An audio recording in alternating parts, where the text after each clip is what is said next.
Hi friends, നമുക്കിന്നൊരു കുസ്ക ബിരിയാണി ഉണ്ടാക്കി നോക്കിയാലോ. അപ്പോൾ ഇതൊരു തമിഴ്നാട് സ്റ്റൈൽ റെസിപ്പിയാണ് കേട്ടോ.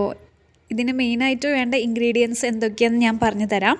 അപ്പോൾ ഇതിനായിട്ട് ഞാനിവിടെ എടുത്തിട്ടുള്ളത് ഒരു കുടം വെളുത്തുള്ളി ചെറുതാക്കി അരിഞ്ഞതും, ഒരു 10-12 ചെറിയുള്ളി ചെറുതാക്കി അരിഞ്ഞതും, ഒരു സവോളയുടെ പകുതി, അതേപോലെ തന്നെ ഒരു 5-8 പച്ചമുളകും ഒരു വലിയ കഷ്ണം ഇഞ്ചിയുമാണ്. പിന്നെ ചെറിയ കഷ്ണം പട്ട, 4 ഗ്രാമ്പു, ഒരു ഏലക്ക, ഒരു ടീസ്പൂൺ പെരിഞ്ജീരകം, മല്ലിയിലയും തക്കാളിയുമാണ്. പിന്നീട് ഞാനൊരു പാൻ എടുത്ത് അടുപ്പത്ത് വെച്ചു. അങ്ങനെ പാൻ ചൂടായി വന്നപ്പോൾ ഞാനൊരു 5-6 table spoon sunflower oil add ചെയ്തു. പിന്നെ അതിലോട്ട് ഞാൻ നേരത്തെ തന്നെ അരിഞ്ഞു വെച്ച വെളുത്തുള്ളി, അതേപോലെ തന്നെ ചെറിയുള്ളി എല്ലാം ആഡ് ചെയ്ത് കൊടുക്കുകയാണ് കേട്ടോ. അപ്പോൾ എണ്ണ നന്നായിട്ട് ചൂടായിട്ട് വരുമ്പോൾ നമ്മളത് ലോ ടു മീഡിയം ഫ്ലെയിം ഇട്ടിട്ട് വേണം ഇതെല്ലാം ആഡ് ചെയ്ത് കൊടുക്കാനായിട്ട്. അപ്പോൾ ഞാനിത് എല്ലാം ആഡ് ചെയ്ത് കൊടുക്കുകയാണ്. അപ്പോൾ കുസ്ക റൈസ് ഉണ്ടാക്കുവാൻ വേണ്ടിയിട്ട് നമുക്ക് ആദ്യം ഒരു മസാലയാണ് പ്രിപ്പയർ ചെയ്യേണ്ടത്. അപ്പോൾ ആ മസാലയിലേക്കുള്ള ഇൻഗ്രീഡിയൻ്റാണ് ഇവയൊക്കെ. അങ്ങനെ ഇതെല്ലാം ആഡ് ചെയ്ത് കൊടുത്ത് ഒന്ന് നന്നായിട്ടൊന്ന് വഴറ്റി കൊടുക്കണം കേട്ടോ.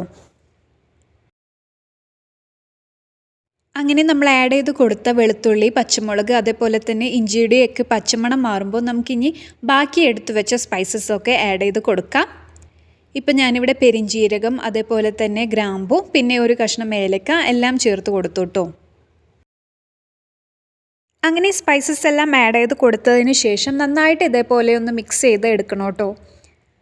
അങ്ങനെ ഇവയെല്ലാം കൂടി ഒന്ന് നന്നായിട്ട് മിക്സ് ചെയ്ത് മസാല ഒന്ന് മൂത്ത് വരുമ്പോൾ നമുക്കിനി ആഡ് ചെയ്ത് കൊടുക്കുവാനുള്ളത് ഒരു മീഡിയം സൈസ് തക്കാളി ചെറുതാക്കി എരിഞ്ഞതും, അതേപോലെ തന്നെ ഒരു പിടി മല്ലിയിലയുമാണ്. ഇനി എല്ലാം ചേർത്ത് നന്നായിട്ട് ഇതേപോലെ ഒന്ന് സോട്ട് ചെയ്തെടുക്കുക.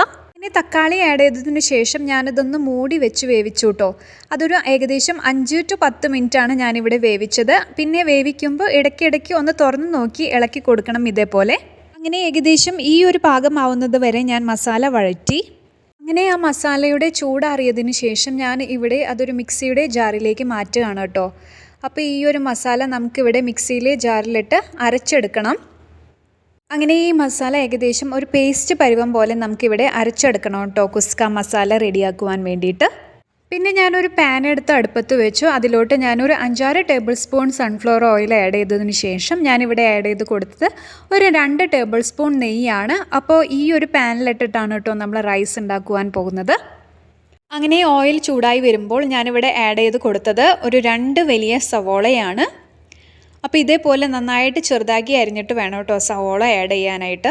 അങ്ങനെ സവോള എല്ലാം ആഡ് ചെയ്ത് കൊടുത്തതിന് ശേഷം ഞാനിവിടെ ആഡ് ചെയ്ത് കൊടുക്കുവാൻ പോകുന്നത് ഒരു മീഡിയം സൈസ് തക്കാളിയാണ്.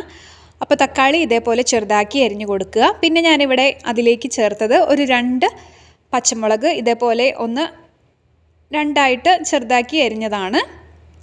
അങ്ങനെ ഇവയെല്ലാം ഞാനിതിലോട്ട് ആഡ് ചെയ്ത് കൊടുത്ത് ഒന്ന് നന്നായിട്ട് മിക്സ് ചെയ്ത് കൊടുക്കണം കേട്ടോ. ഇപ്പോൾ ഞാനിവിടെ എല്ലാം നന്നായിട്ടൊന്ന് മിക്സ് ആക്കി കൊടുത്ത് ഏകദേശം ഒരു 5 മിനിറ്റ് ലോ ടു മീഡിയം ഫ്ലെയിമിൽ വെച്ച് ഒന്ന് ലിഡിട്ട് അടച്ചു വെച്ച് വേവിക്കുകയാണ് കേട്ടോ. അങ്ങനെ ഇപ്പോൾ സവോളയും തക്കാളിയും നന്നായിട്ടൊന്ന് വഴന്നു വന്നു. ഇനി നമുക്ക് ആഡ് ചെയ്ത് കൊടുക്കുവാനുള്ളത് നമ്മൾ നേരത്തെ തന്നെ അരച്ചു വെച്ച് ആ ഒരു പേസ്റ്റാണ് കേട്ടോ. അപ്പോൾ അത് മുഴുവനായിട്ട് നമുക്കിവിടെ ആഡ് ചെയ്ത് കൊടുക്കാം. അങ്ങനെ പേസ്റ്റ് ആഡ് ചെയ്ത് കൊടുത്തതിന് ശേഷം ഇതേപോലെ നന്നായിട്ടൊന്ന് വഴറ്റിയെടുക്കണം. അങ്ങനെ മസാല നന്നായിട്ടൊന്ന് വഴന്ന് അതിൻ്റെ പച്ചമണം മാറുമ്പോൾ നമുക്കിവിടെ കുറച്ച് പൊടികൾ ആഡ് ചെയ്ത് കൊടുക്കാം. അപ്പോൾ ഇപ്പോൾ ഞാൻ ആഡ് ചെയ്ത് കൊടുത്തത് ഏകദേശം 1 ടീസ്പൂൺ മഞ്ഞൾപ്പൊടിയാണ്. പിന്നെ ഞാൻ ആഡ് ചെയ്ത് കൊടുത്തത് ഏകദേശം 1 ടീസ്പൂൺ തന്നെ ഗരം മസാലയുമാണ്. ഇനി ഞാൻ ഇതിലോട്ട് ആഡ് ചെയ്ത് കൊടുക്കുന്നത് ഏകദേശം ഒരു 3/4 ടേബിൾ സ്പൂണോളം മല്ലിപ്പൊടിയാണ്. അങ്ങനെ മല്ലിപ്പൊടി ആഡ് ചെയ്ത് കൊടുത്തതിന് ശേഷം ഞാനിവിടെ എരിവിനായിട്ട് ഒരു 1/2 ടേബിൾ സ്പൂൺ മുളക് പൊടിയാണ്. ഞാനിവിടെ മുളക് പൊടി കുറച്ചേ എടുത്തിട്ടുള്ളൂ, കാരണം നമ്മൾ നേരത്തെ തന്നെ പച്ചമുളക് ഇതിലോട്ട് അരച്ച് ചേർത്തിരുന്നു.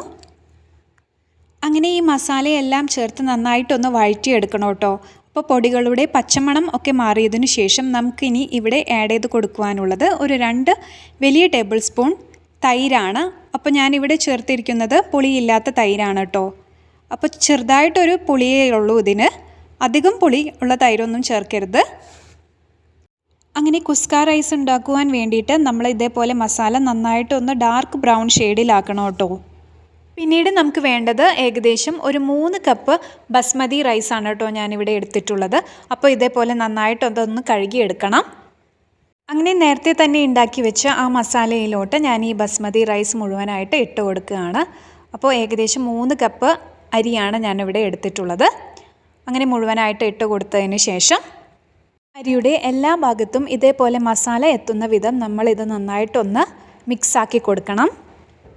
അങ്ങനെ എല്ലാം കൂടി ഒന്ന് നന്നായിട്ട് മിക്സാക്കി കൊടുത്തതിന് ശേഷം ഞാനിവിടെ 1 ഗ്ലാസ് അരിക്ക് ഒരു 2 ഗ്ലാസ് വെള്ളം എന്ന അളവിൽ ഞാനിവിടെ വെള്ളം ചേർത്ത് കൊടുത്തു. പിന്നെ ഞാനിവിടെ ആഡ് ചെയ്ത് കൊടുത്തത് ഇതിലോട്ട് ആവശ്യമായ ഉപ്പാണ്. അങ്ങനെ എല്ലാം ചേർത്ത് ഒന്ന് നന്നായിട്ട് ഇളക്കിയതിന് ശേഷം ഞാനിവിടെ ഇതിൻ്റെ ലിഡിട്ട് അടച്ചു വെച്ച് ഏകദേശം ഒരു 8 to 10 minute low to medium ഫ്ലെയിമിലിട്ട് വേവിക്കുകയാണ് കേട്ടോ. അങ്ങനെ 10 മിനിറ്റ് വേവിച്ചതിന് ശേഷം ഞാനിതൊന്ന് തുറന്ന് നോക്കി. ഇപ്പോൾ എൻ്റെ അരിയെല്ലാം വെന്ത് വന്നിട്ടുണ്ട്. അപ്പോൾ കുസ്ക ബിരിയാണി ഇവിടെ തയ്യാറായി. അപ്പോൾ ഇതേപോലെ അരിയെല്ലാം നന്നായിട്ട് വിട്ട് വേണം കേട്ടോ കിടക്കാൻ വേണ്ടിയിട്ട്. ഇനി നമുക്ക് ആഡ് ചെയ്ത് കൊടുക്കുവാനുള്ളത് ഒരു ഫ്ലേവറിനായിട്ട് കുറച്ച് മല്ലിയിലയാണ്. അതിനായിട്ട് ഞാനിവിടെ ഏകദേശം 1 പിടി മല്ലിയില ആഡ് ചെയ്ത് കൊടുത്തു. എന്നിട്ട് ഇവയെല്ലാം ചേർത്ത് നന്നായിട്ടൊന്ന് ഇളക്കിയെടുക്കണം കേട്ടോ. അപ്പോൾ നമ്മുടെ കുസ്ക ബിരിയാണി ഇവിടെ തയ്യാറായി. അപ്പോൾ ഇതിന് നല്ലൊരു സ്വാദാണ് കേട്ടോ.